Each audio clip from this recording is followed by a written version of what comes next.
لماذا تأخر خوان كارلوس أوسوسيرو عن القدوم لنادي الزمالك؟ سؤال مهم جدا هنطرحه النهاردة. النقطة التانية خاصة بإمام عاشور وحقيقة مفاوضاته مع الأهلي، أو بمعنى أصح فشل مفاوضاته مع الأهلي. طيب نبدأ بالمدرب.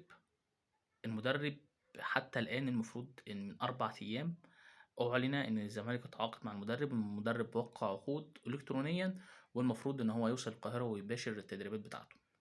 طيب لو الكلام ده فعلًا حصل وده يعني نادي الزمالك كان على مسؤوليته الكلام ده، أنا بصراحة المعلومة بخصوص المدرب ده تحديدًا مش عندي، يعني مش عارف الدنيا ماشية في إيه في المفاوضات بالذات في موضوع الراجل ده. ليه؟ لإن في تكتُّم من نادي الزمالك شديد جدًا على قصة الراجل ده، عشان ما يحصلش مفاوضات مع ما يحصلش مشاكل وتدخُّلات من وكلاء موجودين في مصر، زي ما حصل مع المدرب هايكو هيرليتش. طيب أنا متّفق مع نادي الزمالك في اللي هو بيعمله ده، بس أنا عايز أسأل سؤال، هل دلوقتي من المنطقي إن أنت مدرب اتعاقدت معاه من 4 أيام لسه لحد دلوقتي هيوصل بُكرة اللي هو الأربع؟ طب إزاي؟ يعني هيوصل قصدي الخميس، هيوصل بُكرة الخميس، طب إزاي؟ ما أنا عايز أفهم برضه، يعني ليه 4 أيام عشان ييجي من هناك لهنا؟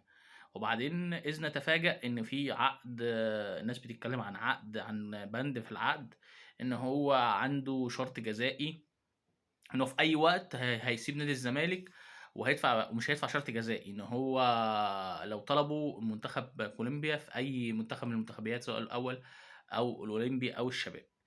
طيب بالنسبة للبند ده والنقطة دي أنا ما عنديش اختلاف عليها، بس عندي مشكلة إن هو بيقول لك في أي وقت، بدون يعني إن هو مش حتى مش هيبلغ نادي الزمالك، أو يعني على الأقل كنت تحط مثلًا إن هو ممكن يمشي في خلال وقت معين، يعني مثلًا خلال يوم، 2 مش يوم 2 إيه، قصدي أسبوع، أسبوعين، شهر على الأقل، إن هو يبلغ نادي الزمالك قبليها، أو الاتحاد اللي هو اللي هيوقّع معاه إن هو يبلغه بنادي الزمالك.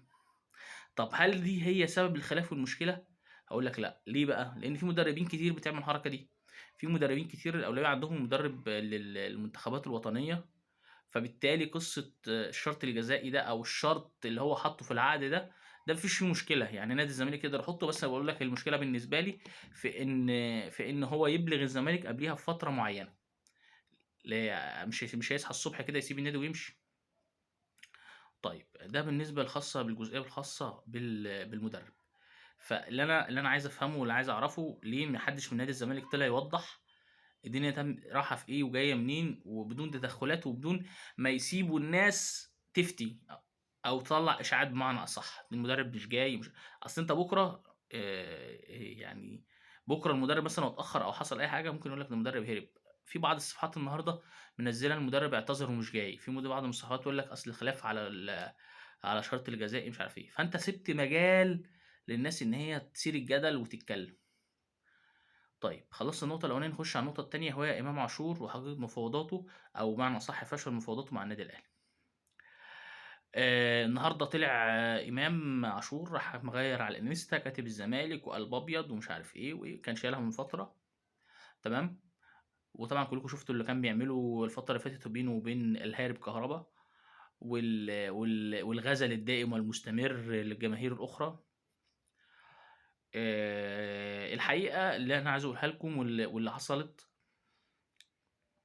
إمام عاشور حصل بينه وبين النادي الأهلي مفاوضات جدية، وإمام عاشور أبدى رغبة في الانتقال للنادي الأهلي، تمام. كان الاختلاف والمفاوضات على المقابل المادي بين إمام عاشور وبين النادي الأهلي.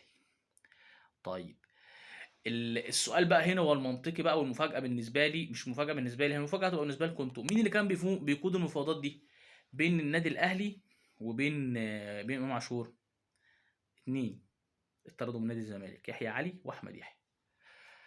يحيى علي وأحمد يحيى كانوا الوسطاء بين إمام والنادي الأهلي، عرضوا إمام عاشور على كولر مدرب النادي الأهلي. كولر أبدى إعجابه باللاعب وقال أنا ما عنديش مشكلة لو جه، ما عنديش مشكلة لو جه. الخلاف كان في إدارة الكورة في النادي الأهلي واللاعب، كان خلافات مادية. اللاعب كان عايز رقم معين، كان رقم كبير شوية بالنسبة للعيبة خط النص في النادي الأهلي، بالنسبة للعيبة خط النص في النادي الأهلي. كان هو هيبقى أعلى لاعب خط نص، حتى أعلى من الناس الأجانب في النادي الأهلي، أو مساواة بلعيب خط نص موجود في النادي الأهلي. طيب المفاوضات اتوقفت مع النادي الأهلي أو حصل فشل المفاوضات إمتى؟ النادي الأهلي ما كانش عنده مشكلة إن هو يتفاوض معاه في موضوع الماديات، هو طلب رقم كبير وكان ممكن إيه يتفاوضوا ويحصلوا رقم قريب، لأن النادي الأهلي ما عندوش مشكلة إن هو هيدّي له offer، يعني هيدّي له benefits كويسة أو مزايا كويسة في العقد بتاعه، إعلانات بقى، رعاة، مش عارف إيه. طبعًا النادي الأهلي شاطر في القصة دي وعنده لعيبة كتير إيه، مثبّت لها الموضوع الإعلانات والحاجات دي بيعرف يضبّطها يعني. وده شطارة منهم يعني، أنا مش باقول ده يعني عيب عندهم، هي تقصير من عندنا إحنا في الجانب بتاعنا. المهم، نقطة الخلاف كانت وتوقف المفاوضات كانت بعد مباراة بيراميدز مباشرة. ليه؟ بعد مباراة بيراميدز مباشرة اللي حصل إن مسؤول النادي الأهلي لقوا إن يعني بعد المدرب ما كان شايف إن هو في يعني مش شايف، هو كان بيقول أنا ما عنديش مشكلة إنه لو اللاعب جه. بعد مباراة بيراميدز كان نجمين خطين النص هو مروان عطية وحمدي فتحي.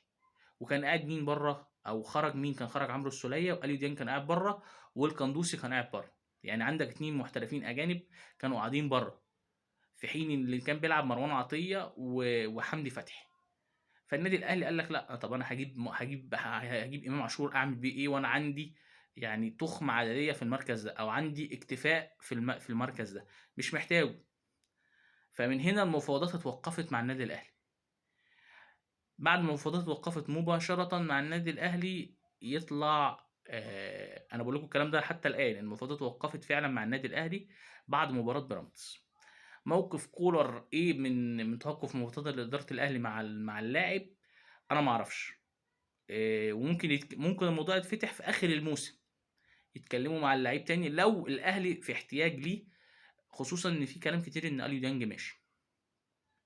طيب يبقى نخش النقطة التانية بقى والمهمة، إمام عاشور وقصة القلب ونادي الزمالك.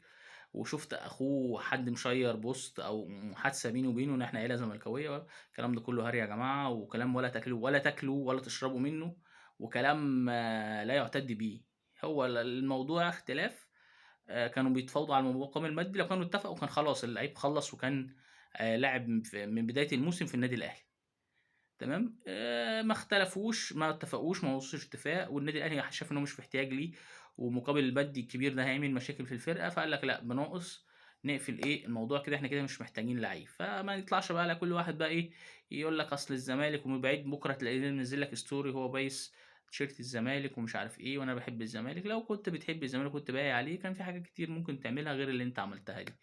فحابب الناس تبقى فاهمه وعارفه اللي بيحصل، وما تاكلش من الكلام او ما تاكلش من الاونطه اللي بتتعمل دي من اللعيبه. شكرا جدا لحضراتكم، واتمنى ان انتوا تدعمونا، عشان في ناس كتير عماله تعمل لنا روبورتات على القناه، ما اعرفش ليه، يعني مش عارف عملت لهم ايه.